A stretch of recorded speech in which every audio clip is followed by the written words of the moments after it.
Missing stars Storm Reid as June Allen, Nia Long as Grace Allen, and Ken Leung as Kevin Lin. Missing is an indirect sequel to Searching, a film that I really enjoyed. Both of these movies share the same format and style, where the whole story is told through the use of screen capture technology. We follow our main characters as they use their devices to solve a mystery, and we only see them through the clever use of webcams and phone cameras. Because Missing and Searching are so similar, I think it's inevitable that they're going to get compared against one another. When I first saw the trailer for Missing, I was a little bit concerned that it looked like a reskin of Searching, almost beat for beat, and I loved Searching. I thought it was a refreshing and clever concept at the time, and it made Missing have a lot to live up to in my mind. With that said, I'm happy to report that it absolutely succeeded in doing so. Not only does Missing stand on its own, but it comes to bat with an even more intriguing story. When June's mother disappears on vacation in Colombia with her new boyfriend, June's search for answers is hindered by international red tape. Stuck thousands of miles away in Los Angeles, June uses all the technology at her fingertips to try and find her before it's too late. That synopsis could be the storyline for a very basic and overdone mystery thriller, but that's where the concept and style of Missing comes into play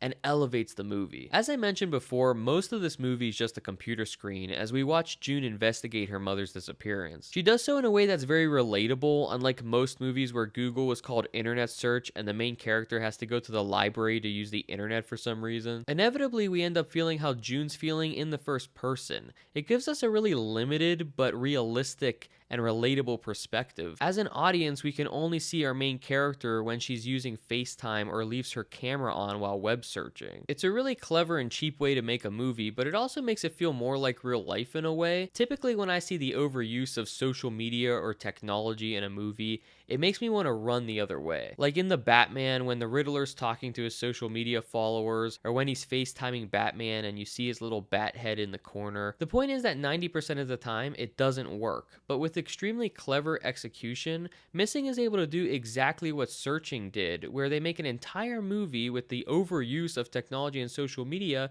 feel unique and not cringy at all to an audience member like me who's extremely sensitive to that already. The performances are also to thank for that. Storm Reid was able to deliver an extremely believable and powerful performance in a movie where she is in an empty room looking at a screen for most of the runtime. This is an old school film in a way, a movie that puts the sole focus on the actor with nothing else for them to play off of. As we got into the third act and starts hitting the fan, it got even more real and visceral feeling for me, and it just put the cherry on top. The whole ride was so well paced, and clues are methodically given to us at the perfect time. It had me holding my breath at times, and it seemed like others were reacting the same way. One loud and obnoxious group that had come in decided to stay quiet once they got intrigued into the movie. I guess that's how you know a movie's good these days. As for the ending, even though I saw pieces of it coming, I didn't guess the whole thing in its entirety, so it was still very satisfying for me, and I think Missing was able to sidestep one of the largest issues I had with Searching, which was that Searching used an exposition scene to explain the rest of its mystery, whereas Missing was able to visually unfold the rest of the mystery,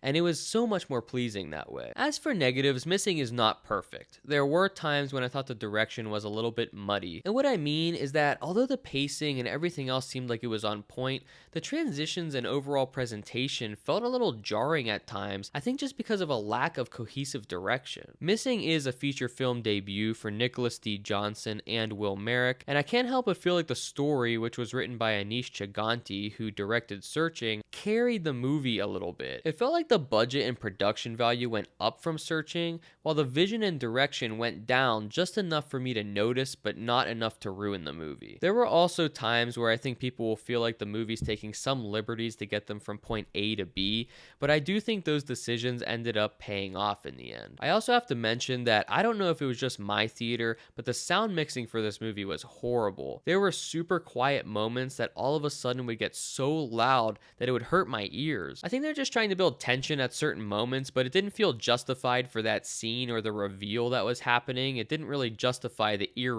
I was experiencing. Overall though, I had a really good time with Missing. Is it better than Searching? Probably not, but if you enjoyed Searching, then you'll most definitely enjoy Missing. Thank you guys as always for watching. Thank you for the growth on this channel. Thank you. Does anyone else feel like this has been been an amazing January. Like, my expectations are so low that it's making January one of my favorite months for movies all of a sudden, because we're getting so many good ones when you're going in expecting nothing. I really thought this would be one of the worst months for this channel, but it's been a blast getting to review some of the movies that have been coming out. Anyway, thanks for watching. See ya.